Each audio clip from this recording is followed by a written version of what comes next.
Muy buenas tardes, mis hermanos, hermanas, amigos y amigas. Les saluda una vez más Uriel de la Rosa, miembro de la Iglesia de Cristo que se reúne en el 1014 de la South Jug Road en West Palm Beach, Florida. 33415 es el código postal. Estoy transmitiendo en vivo una vez más desde Boynton Beach, Florida, por esta radio internet Mensajes de Amor para Salvación. La fecha hoy es 6 de mayo, miércoles 6 de mayo del 2018. Son las 7:02 minutos. Es un gran privilegio el poder transmitir el mensaje de la palabra de Dios y una gran responsabilidad. Y hago de esto un hábito, hermanos. Estas palabras, repetirlas y repetirlas y repetirlas, que no se me olvide que transmitir el mensaje de la palabra de Dios es un gran privilegio, pero también una gran responsabilidad. El mensaje que estaremos transmitiendo se titula ¿Quién es Jesús? Y en este día vamos a hablar sobre su niñez y su adolescencia. Gracias a Dios y gracias a nuestros hermanos organizadores de esta radio por su invitación. El mensaje, antes de continuar con el mensaje, vamos a tener una oración. Gracias por la vida, por las bendiciones que nos das, Padre. Sobre todo porque nos das la oportunidad de ver un día más, Señor. Y porque hasta el día de hoy nos has colmado de bendiciones, Señor, de acuerdo a tu voluntad. Sin embargo, ahorita en estos momentos, Padre, en diferentes partes del mundo, específicamente hablando, en Venezuela, nuestros hermanos en Guatemala, que están sufriendo a causa de ese desastre natural, Señor, de ese volcán en erupción, Padre. Te pido por ellos, Señor, te pido que les des consuelo, que les des alivio, que les des sabiduría y proveas los medios para poder, para que ellos puedan salir adelante, Señor.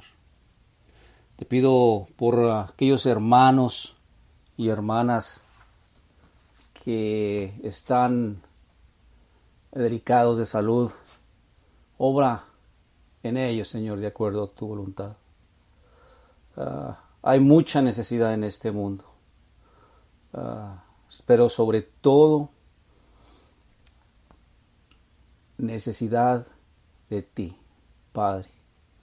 Y es por eso que pido por mis hermanos organizadores, administradores de esta radio, para que tú los sigas ayudando y apoyando de acuerdo a tu voluntad, para que así sigan adelante en esta labor. Estas cosas te las pido en el nombre del Padre, del Hijo y del Espíritu Santo. Amén. Vamos a tener un canto y enseguida regresamos con ustedes.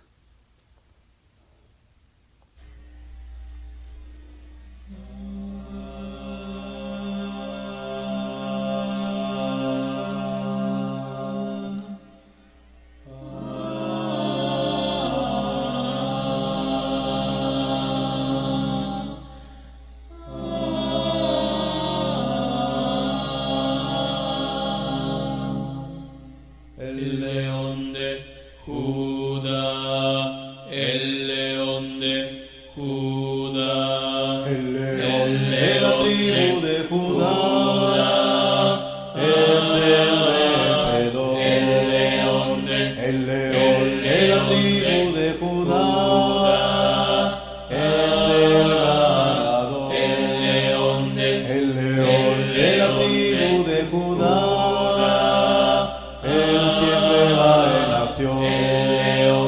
El león de la tribu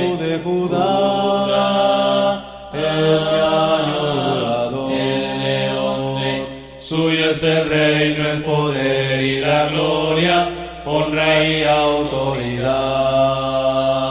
Todo lo creado en el cielo y la tierra se postra ante su majestad. El Señor es mi guerrero, el Señor es mi sostén, el Señor omnipotente, gobernado a detener.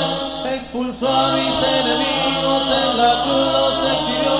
Le alabo su victoria, solo Dios es triunfador. El Señor es mi guerrero, el Señor es mi sostén, el Señor omnipotente, gobernado a detener. Expulsó a mis enemigos, en la cruz los exhibió. Le alabo su victoria, solo Dios es triunfador.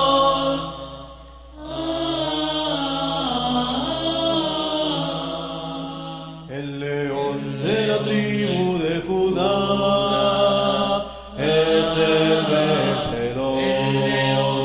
El león de la tribu de Judá es el ganador. El león de la tribu de Judá, él siempre va en acción. El león de la tribu de Judá es mi ayudador. Suyo es el reino, el poder y la gloria, honra y autoridad.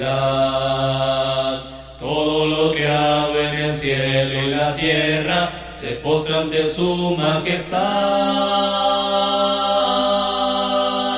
El Señor es mi guerrero, el Señor es mi sostén, el Señor omnipotente, gobernado a detener. Expulsó a mis enemigos, en la cruz los exhibió. Le alabo su victoria, solo Dios es triunfador. El Señor es mi guerrero, el Señor es mi sostén, el Señor omnipotente, gobernado a detener. Expulsó a mis enemigos, en la cruz los exhibió. Le alabo su victoria, solo Dios es triunfador.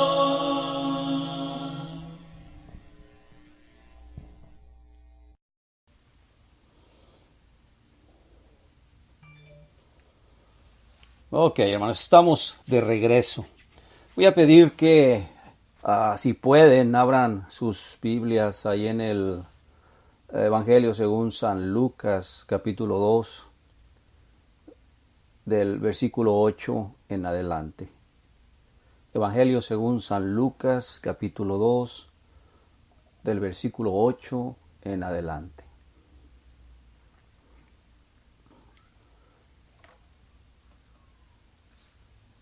Y dice de la siguiente manera: Y había pastores en la misma región que velaban y guardaban las vigilias de la noche sobre su rebaño. Y he aquí el ángel del Señor vino sobre ellos, y la gloria del Señor los cercó de resplandor, y tuvieron gran temor. Mas el ángel les dijo: No temáis, porque he aquí os doy nuevas de gran gozo, que será para todo el pueblo. Que os ha nacido hoy en la ciudad de David un Salvador, que es Cristo el Señor. Y esto os será por señal: hallaréis al niño envuelto en pañales, acostado en un pesebre. Y repentinamente fue con el ángel una multitud de los ejércitos celestiales que alababan a Dios y decían: Gloria a Dios en las alturas, y en la tierra paz, buena voluntad para con los hombres. Y aconteció que cuando los ángeles se fueron de ellos al cielo, los pastores se dijeron unos a otros: Pasemos pues hasta Belén, y veamos esto que ha sucedido, porque el Señor nos ha manifestado. Y vinieron aprisa y hallaron a María y a José y al niño acostado en el pesebre. Y al verlo, hicieron notorio lo que les había sido dicho acerca del niño. Y todos los que oyeron se maravillaron de lo que los pastores les decían. Pero María guardaba todas estas cosas, meditándolas en su corazón. Y se volvieron los pastores glorificando y alabando a Dios por todas las cosas que habían oído y visto, como se les había dicho. Y cumplidos los 8 días para circuncidar al niño, llamaron su nombre Jesús, como fue llamado por el ángel antes que él fuese concebido en el vientre.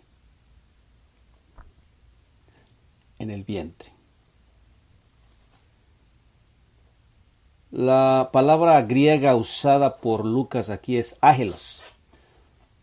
Esta palabra ángel, que es el español, significa literalmente mensajero. Los ángeles son seres creados esencialmente espirituales e invisibles.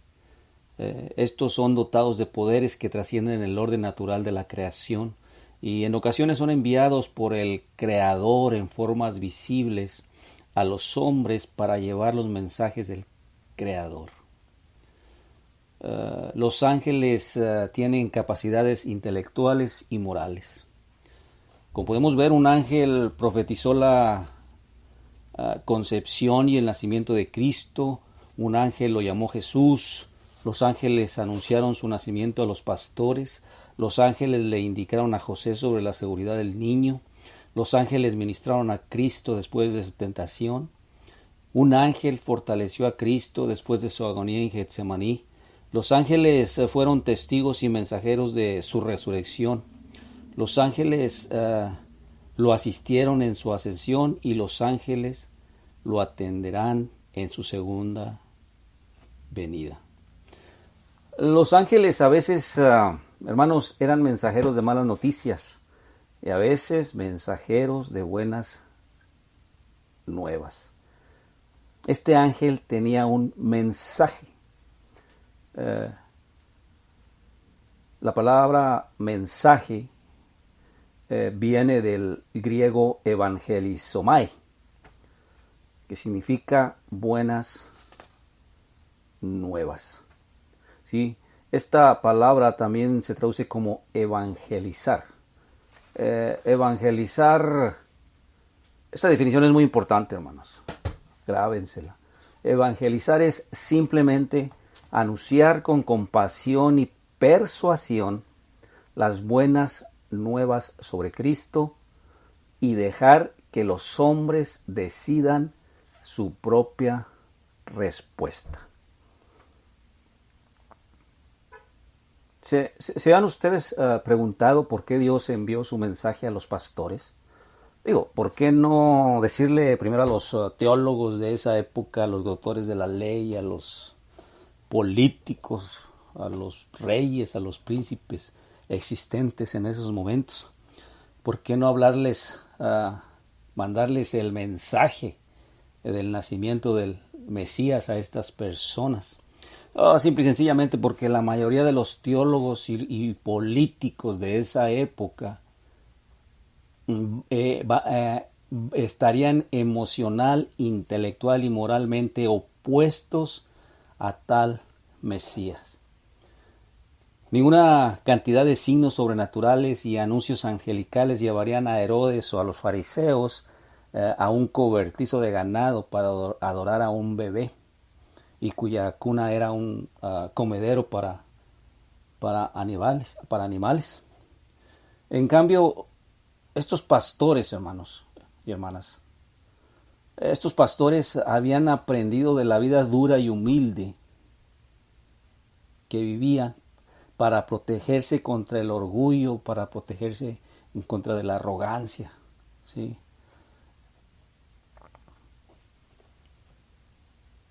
Aquí también tenemos una gran enseñanza para poder aceptar el mensaje de Dios, para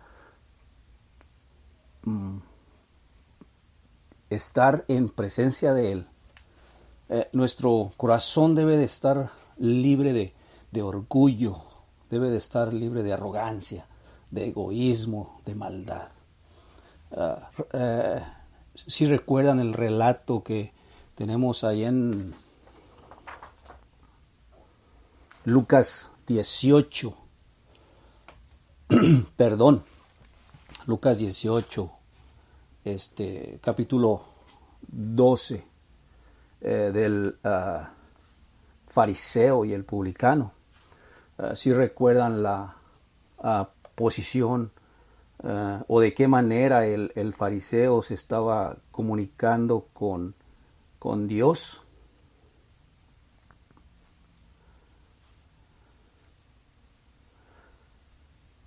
Vamos a abrir nuestras Biblias para recordar mejor este relato. Ahí en el 18, en el Lucas 18, del versículo 10 en adelante. Aquí relata, 2 hombres subieron al templo a orar, uno era fariseo y el otro era publicano. El fariseo, puesto en pie, oraba consigo mismo de esta manera. Imagínense al fariseo de la manera como se estaba dirigiendo a Dios, ¿sí? Viendo para abajo, sintiéndose justo, sintiéndose que él estaba bien. Se estaba comparando, una manera, vemos cómo tenía mucha arrogancia, cómo había mucha altanería en esta persona. Vemos como el 18, el 11 dice, te doy gracias porque no soy como los otros hombres, ladrones, injustos, adúlteros, y ni aun como este publicano. Sigue diciendo el fariseo, ayuno 2 veces a la semana, doy diezmos de todo lo que poseo. Pero fíjense en la posición del publicano. Estando lejos, dice, no quería ni siquiera alzar los ojos al cielo, sino que golpeaba su pecho diciendo, Dios, sé propicio a mí, pecador.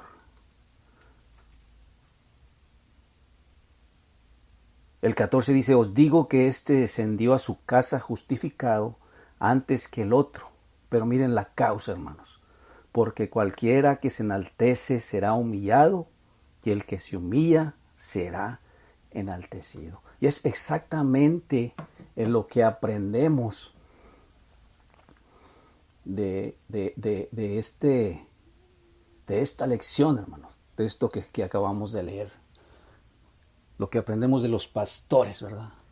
Que para estar presentes ante Dios debemos de hacerlo de una manera sencilla, de una manera humilde, sin altanerías, sin humillaciones.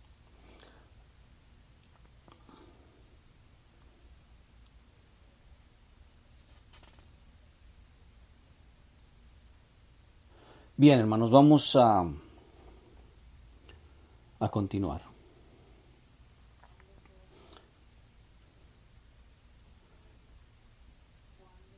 Estos ángeles, cuando fueron visitados por el ángel y un ejército de estos seres celestiales, ellos fueron lo suficientemente honestos como para darse cuenta de que Dios había hablado y que deberían responder de lo que estamos hablando, hermanos, que deberían responder con obediencia al mensaje divino. El 2.14, hermanos, vamos a leerlo nuevamente. Dice, gloria a Dios en las alturas y en la tierra paz, buena voluntad para con los hombres. Hay otra versión que es la versión, la nueva Biblia latinoamericana de hoy.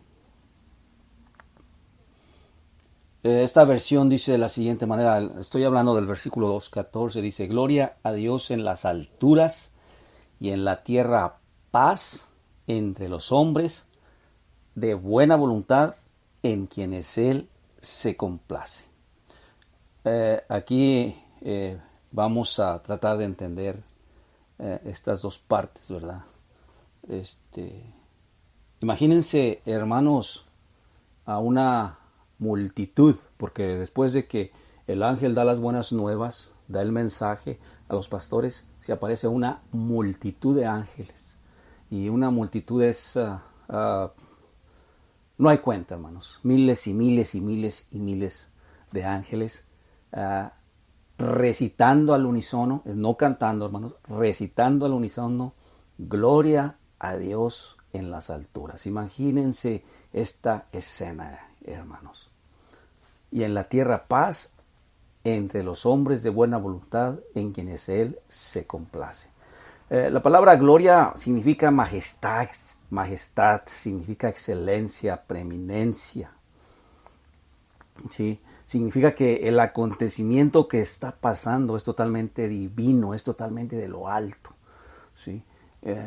Significa que este bebé, ¿sí? Que en este bebé veremos al supremo regidor, en este bebé veremos la perfección. Y la segunda parte habla de dos aspectos importantes, hermanos: paz y voluntad. ¿Qué entendemos aquí, hermanos? Bueno, es una paz espiritual, no en el sentido de lo que entendemos por paz terrenalmente hablando. Es una paz que el cristiano tiene cuando éste se encuentra en situaciones difíciles, en situaciones adversas, en tribulaciones. Vamos a verlo de otra manera. El cristiano tiene paz aunque sea perseguido, aunque su vida peligre. El cristiano tiene paz aunque tenga problemas, aunque pase por situaciones muy difíciles. Esa paz es de la que está hablando aquí Lucas. Es una paz espiritual. Y en cuanto a la voluntad, bueno, ¿a qué se refiere? Aquí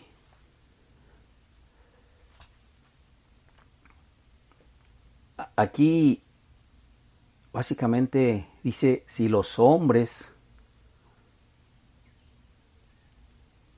así lo desean, ¿sí?, van a tener paz. Si los hombres así lo quieren, si los hombres voluntariamente así lo desean, van a tener paz. ¿Y qué significa la palabra voluntad? Bueno, vamos a hablar un poquito al respecto. Ahí en Génesis 1:27, hermanos, Génesis 1:27.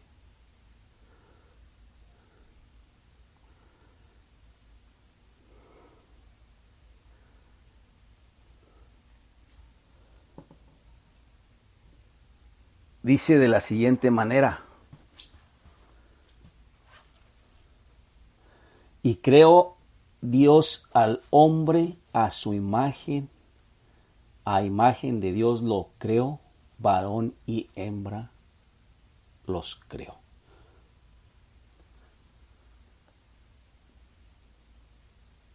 Una vez más, dice que Dios creó al hombre a su imagen, ¿sí?, y semejanza.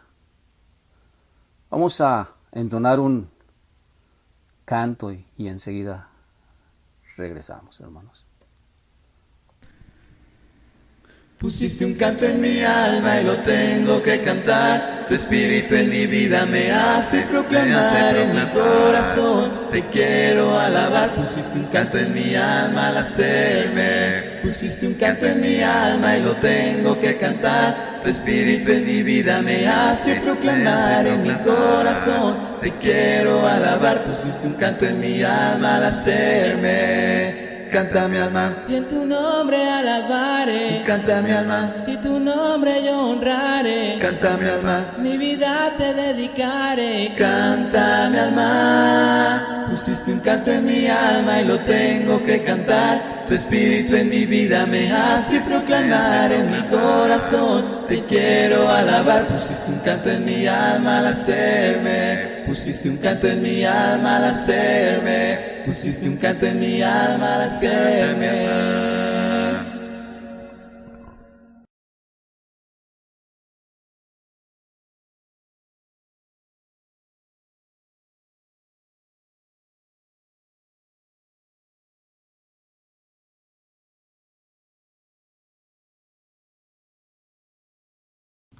Bien, hermanos, aquí estamos de regreso.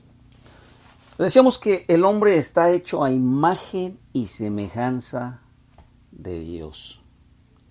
¿Y qué entendemos por esto?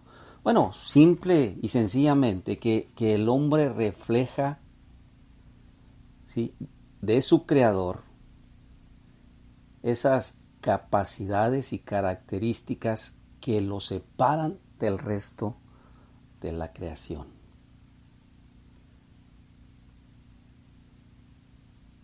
¿Sí?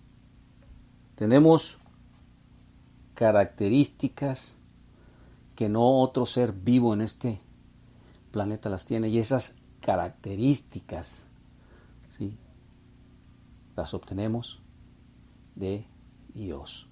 A eso se refiere cuando dice somos hechos a imagen y semejanza de Él. Y rápidamente déjenme les comento sobre algunas características. Es un estudio muy interesante, hermanos, pero vamos aquí a verlo de manera rápida.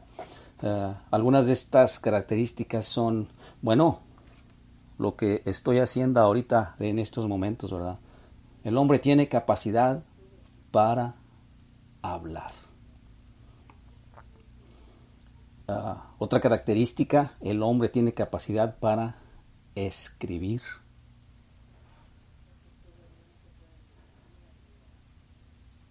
Para mejorar su educación, para acumular conocimiento, para construir, para lograr avances. ¿Sí? Estos son características que tenemos los seres humanos. Los hombres tienen creatividad. ¿Sí? Los hombres tienen la capacidad, tenemos, ¿sí?, los seres humanos tenemos la capacidad de razonar. ¿Sí? Los seres humanos tenemos la capacidad de lo que se dice en inglés free will, que viene siendo el libre albedrío o la libre elección. ¿Sí? Esta capacidad es la que nos hace hacer o tomar elecciones racionales, elegir entre algo, sí, pero de una manera racional. Tenemos también la habilidad de elegir entre el bien y el mal. ¿Sí? Los hombres o los seres humanos tenemos conciencia. ¿Sí? Es la capacidad que tenemos de analizarnos, de ver, de querer saber quiénes somos, dónde estamos. ¿Sí? El hombre o los hombres, los seres humanos, tenemos una característica muy importante, que es la inclinación religiosa. ¿Sí? Ese deseo, el deseo de todos los seres humanos de adorar a algo, a alguien. ¿Sí? Obviamente los cristianos adoramos a ese ser supremo que es Dios. ¿Sí? Entonces, dentro de todas estas características hay una, ¿verdad?, que es la free will o el libre albedrío. Bueno, a esto se refiere, ¿sí?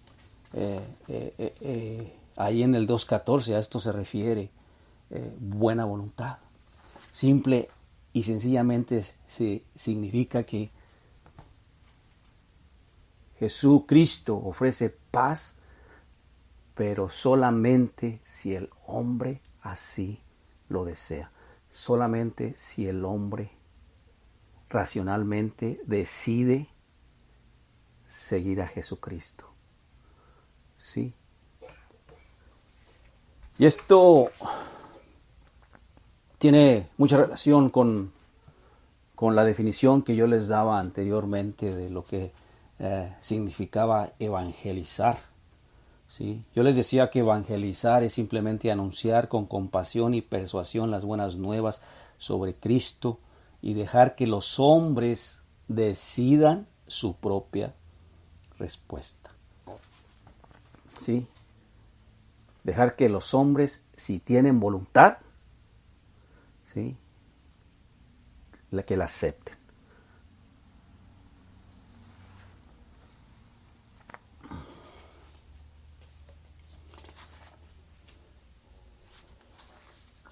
Continuemos, hermanos.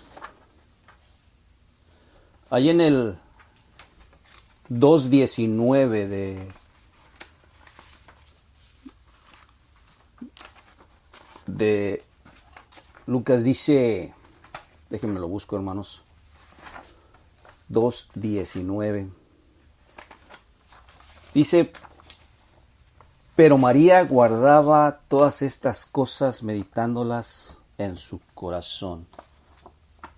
Dice, María no contó todas las cosas maravillosas y sobrenaturales que sabía sobre su hijo, sobre su bebé. Aquí no está diciendo que ella las escondió en su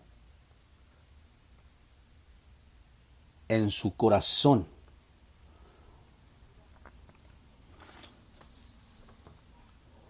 Y grabó una por una, grabó cada evento de todo lo que veía y escuchaba de su bebé en su mente, para así poder comparar, ¿sí?, uno con otro. Mientras que a varias personas se les ofrecieron destellos momentáneos de la maravillosa naturaleza del niño, ¿sí?, María reunió todos esos destellos que los comparaban y María mantuvo sus pensamientos acerca de ellos para sí misma. Y por supuesto, hermanos, cualquier otro curso de acción que María hubiera decidido, esto es hablar abiertamente de todo lo que veía, de todas las maravillas que veía de su bebé, bueno, a su bebé lo hubiera puesto en peligro, la vida de Jesús mucho antes de que se llegara el tiempo que Dios tenía designado para que Él comenzara su ministerio público. Aquí aparentemente podemos ver que María era consciente del peligro que corría su bebé, y si hacía ella un esfuerzo decidido por hacer públicas todas las cosas que sabía sobre él. Vamos a tener un canto y enseguida estamos con ustedes, hermanos. Precioso mi Jesús, que con dolor murió, Él lo sufrió, y vivo yo, con Él vivo yo, rompió los lazos del pecado y me libró, Él lo sufrió y vivo ya, Él viva ya, Él lo sufrió, para que le vea su faz, Él lo sufrió, y vivo yo, con Él vivo yo, a muerte iba yo, mas Cristo me salvó, Él lo sufrió y vivo ya. Corona de espinas fue su galardón, Él lo sufrió y vivo yo. Un hombre cruel con lanza su costado hirió, Él lo sufrió y vivo ya. Él viva ya, Él lo sufrió, para que le vea su faz, Él lo sufrió y vivo yo. Con Él vivo yo, a muerte iba yo, mas Cristo me salvó, Él lo sufrió y vivo ya. Él viva ya, subió al Calvario, el bendito Salvador, Él lo sufrió y vivo yo. Con dos ladrones fue que mi Jesús murió, Él lo sufrió y vivo ya. Él viva ya, Él lo sufrió, para que le vea su faz, bien que lo sufrió. yo, mas Cristo me salvó. Para que yo, Él viva ya, Él lo sufrió, para que le vea su faz. Y el que lo sufrió, con Él vivo yo, a muerte iba yo, mas Cristo me salvó. Para que yo, Él viva ya.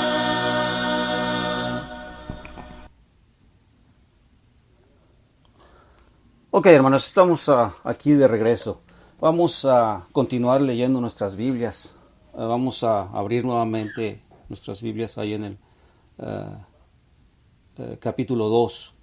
Vamos a continuar en el versículo 22 en adelante. El Evangelio según San Lucas, capítulo 2, versículos 22 en adelante. Y cuando se cumplieron los días de la purificación de ella conforme a la ley de Moisés, le trajeron a Jerusalén para presentarle al Señor.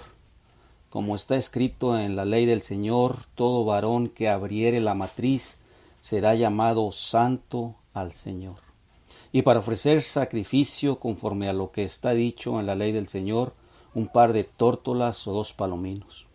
Y he aquí había en Jerusalén un hombre llamado Simeón, y este hombre justo y piadoso esperaba la consolación de Israel, y el Espíritu Santo estaba sobre él, y le había sido revelado por el Espíritu Santo que no vería la muerte antes que viese al Cristo del Señor. Y vino por el Espíritu al templo, y cuando los padres metieron al niño Jesús en el templo, para hacer por él conforme a la costumbre de la ley, él entonces le tomó en sus brazos y bendijo a Dios diciendo: Señor, ahora despides a tu siervo en paz conforme a tu palabra, porque han visto mis ojos tu salvación, la cual has preparado en presencia de todos los pueblos, luz para revelación a los gentiles y la gloria de tu pueblo Israel. Y José y su madre estaban maravillados de las cosas que se decían de él. Y los bendijo Simeón y dijo a su madre María: He aquí, este es puesto para caída y levantamiento de muchos en Israel, y por señal a la que será contradicho. Y una espada traspasará también tu misma alma, para que sean revelados los pensamientos de muchos corazones. Estaba también ahí Ana, profetisa, hija de Famuel, de la tribu de Aser, la cual era grande de edad, y había vivido con su marido 7 años de su virginidad, y era viuda como de 84 años, que no se apartaba del templo, sirviendo a Dios de noche y de día con ayunos y oraciones. Y ésta, viniendo en la misma hora, también daba gracias al Señor y hablaba de él a todos los que esperaban la redención de Jerusalén. Hay 2 objetivos que busco, hermanos, al leer en su totalidad el libro de Lucas. El primero es, hermanos, que muchas veces ni siquiera nosotros tenemos que hablar para explicar la palabra de Dios. Muchas veces con tan solo leer la palabra de Dios entendemos el mensaje que ésta tiene para con nosotros. ¿Sí? Es muy importante dejar que la Biblia por sí sola se explique. Y este es uno de los objetivos que busco. El otro objetivo, hermanos, es que en lo personal hay algunos hermanos, sobre todo por allá de donde yo soy, de una zona rural en México, unos hermanos que tienen dificultad para la lectura. Bueno, yo me propuse a leerles el Evangelio de Lucas. Me propuse a que estos hermanos escuchen las buenas nuevas, escuchen el Evangelio, para que ellos aumenten o ellos tengan más información de la que ya tienen. Les estoy hablando de hermanos en Cristo. Si hay algún amigo o amiga que no o tiene dificultad para leer, bueno, obviamente este es un mensaje para él, un mensaje para ella. Continuemos, hermanos. Durante 40 días después del parto, una madre hebrea era considerada ceremonialmente impura por la ley de Moisés. Esto lo encontramos ahí en Levítico 12, del 1 al 8. No lo vamos a leer, hermanos. Levítico 12, del 1 al 8. Esta regulación era principalmente por razones higiénicas, hermanos. Si la madre y el niño están aislados de todos, así como al igual que los que eran ceremonialmente inmundos durante 40 días, las posibilidades de supervivencia aumentaban o aumentan considerablemente. Yo creo que todas aquellas hermanas o amigas que son madres entienden de lo que estoy hablando, ¿verdad? Entienden lo de la famosa cuarentena. Bueno, este es el origen, es el origen de ella. Esta regulación no tenía nada que ver con hacer que la madre fuera pecadora, porque ella había dado a luz. Para nada, hermanos. El propósito real, el propósito fundamental de todas las leyes levíticas de la purificación ceremonial era desarrollar la sensibilidad del ser humano de su pecaminosidad y también de la santidad de Dios. También otro objetivo era el de desarrollar el hábito de obediencia a las leyes de Dios, ya sea que el hombre no las entendiera o que las entendiera o que estuviera de acuerdo con ellas o que no estuviera. Cuando un hebreo llegaba a ser ceremonialmente impuro, si no podía adorar a Dios y no podía tener compañerismo con el pueblo del pacto, o sea, con los demás, el resto de la población.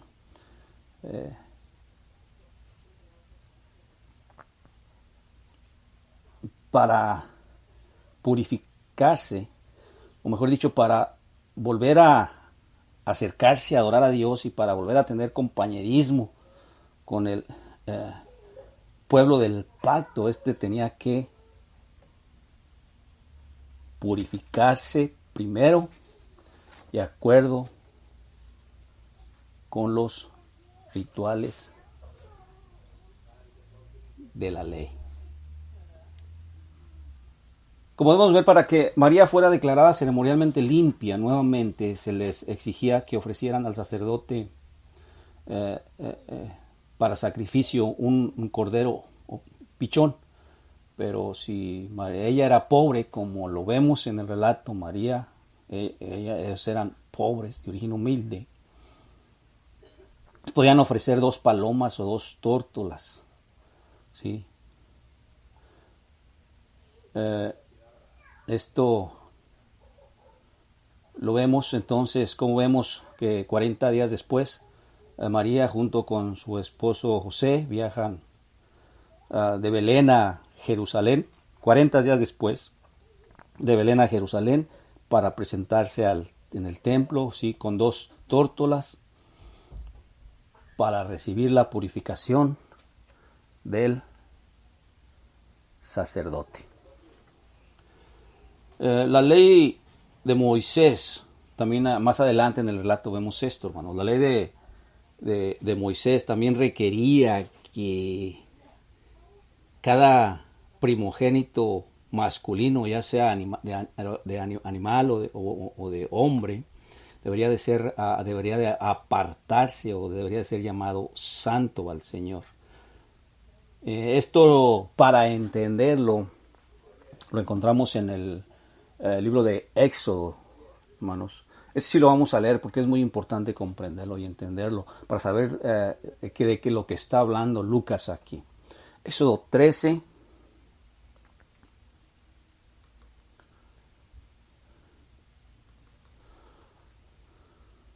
Del 12 al 14. Éxodo 13 del 12 al 14. Dice así, hermanos: apartarás para Jehová todo lo que abriere la matriz y todo primogénito de tus animales, los machos serán de Jehová. Mas todo primogénito de asno redimirás con un cordero, y si no lo redimieres, entonces le quebrarás su cerviz. Asimismo redimirás todo humano primogénito de tus hijos. Y cuando mañana te pregunto, aquí está el objetivo por lo que se hacía o por qué fue instituido esta ley.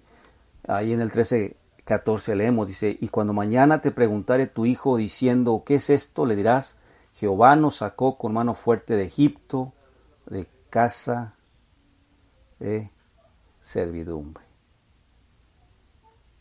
¿Sí?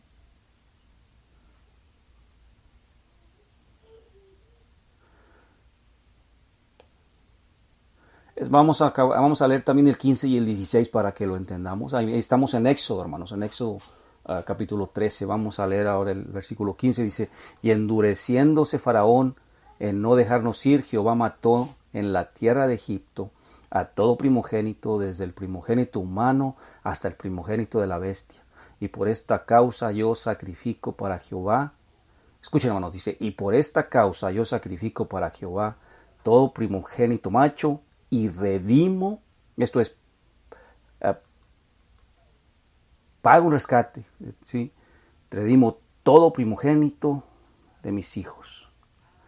Y el 16 dice: y te será como una señal sobre tu mano y por un memorial delante de los ojos, ya que Jehová nos sacó de Egipto con mano fuerte.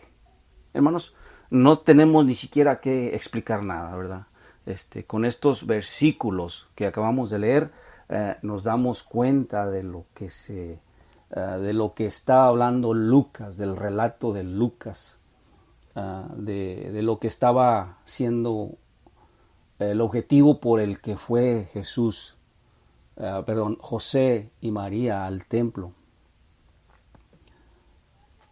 además de purificarse ella y de presentar al bebé. Entonces ya entendemos de qué se trataba la presentación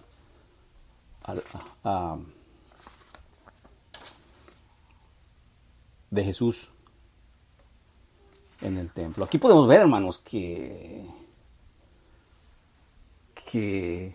José y María eran unas personas humildes, decentes, sencillas, pero que sobre todo eran unas personas obedientes de la ley.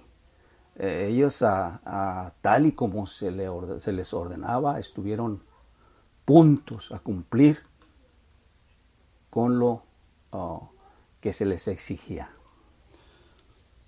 Es muy importante tomar en cuenta esto, porque vemos que nuestro Señor Jesús, Él no vino a abrogar la ley, Él vino a cumplirla.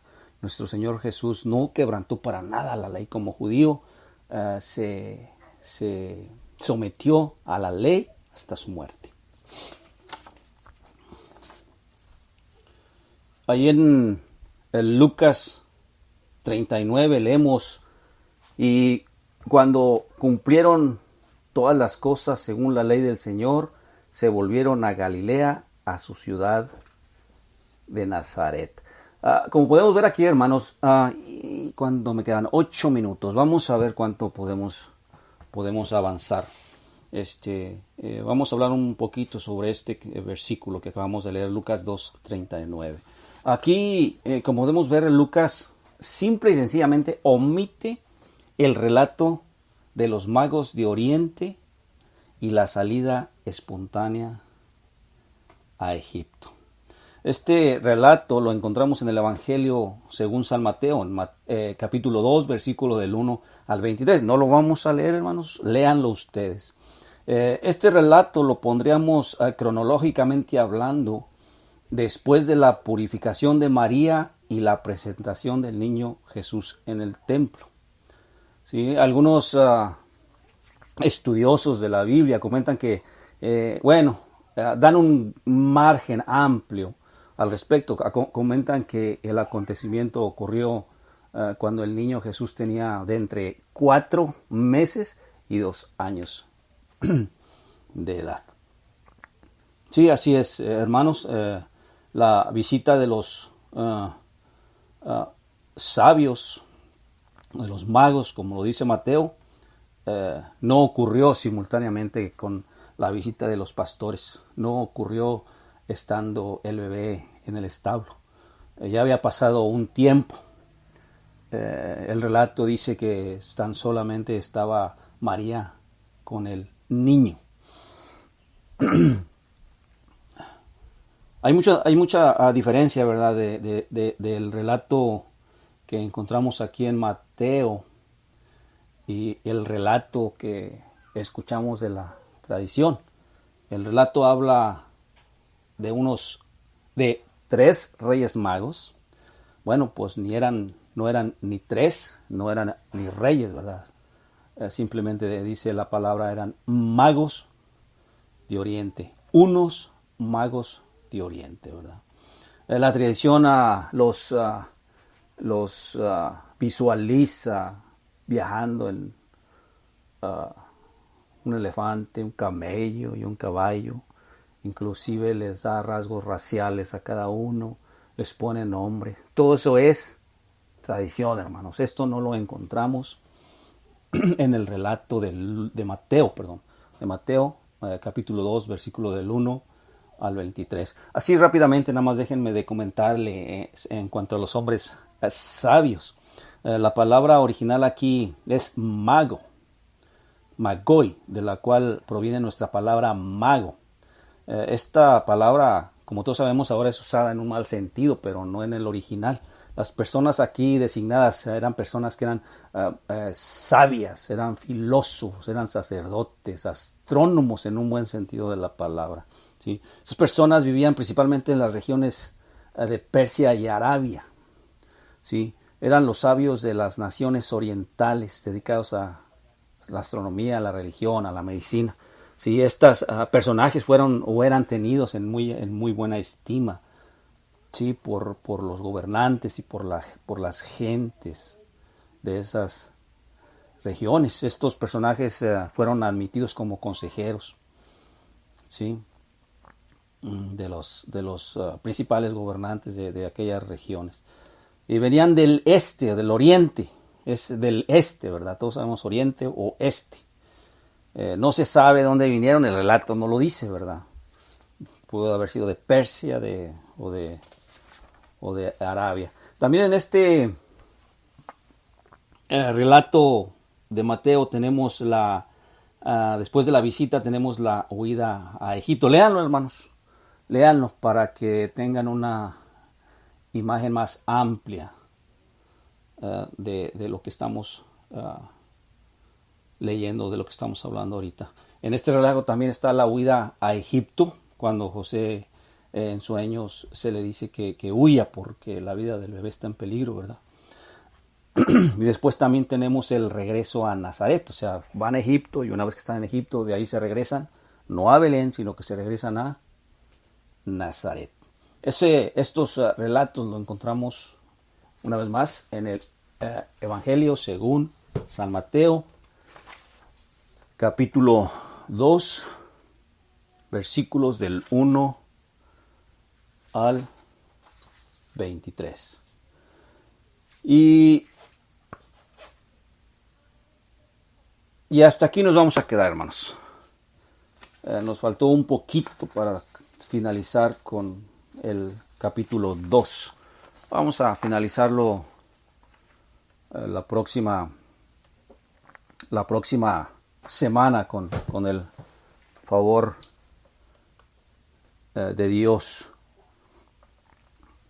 Ahorita vamos a tener un poquito más de cuidado con... Parece que todo salió bien, hermanos. Estuvimos checando el sonido, a diferencia de la semana pasada. Muchos, aquí tengo algunos saludos de mis hermanos en Cristo. Sí, mi hermano Joel, saludos, hermano. Y saludos a tu familia. Nos vemos por allá el domingo. Hermano Carlos Andrés desde Colombia. Saludos, hermanos, que el Señor le bendiga.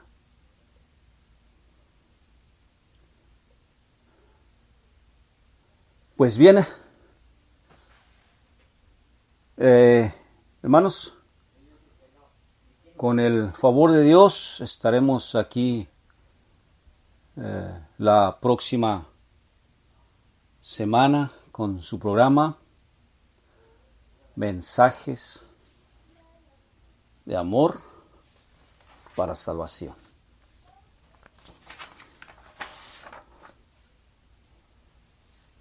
Que el Señor les bendiga, que tengan muy buenas noches. Bueno, aquí en el estado de Florida ya está por oscurecer un poquito más, ¿verdad? Pero muy buenas tardes, o que tengan muy bonito resto del día en las otras regiones, ¿verdad? Que el Señor les bendiga. Hasta luego, hermanos.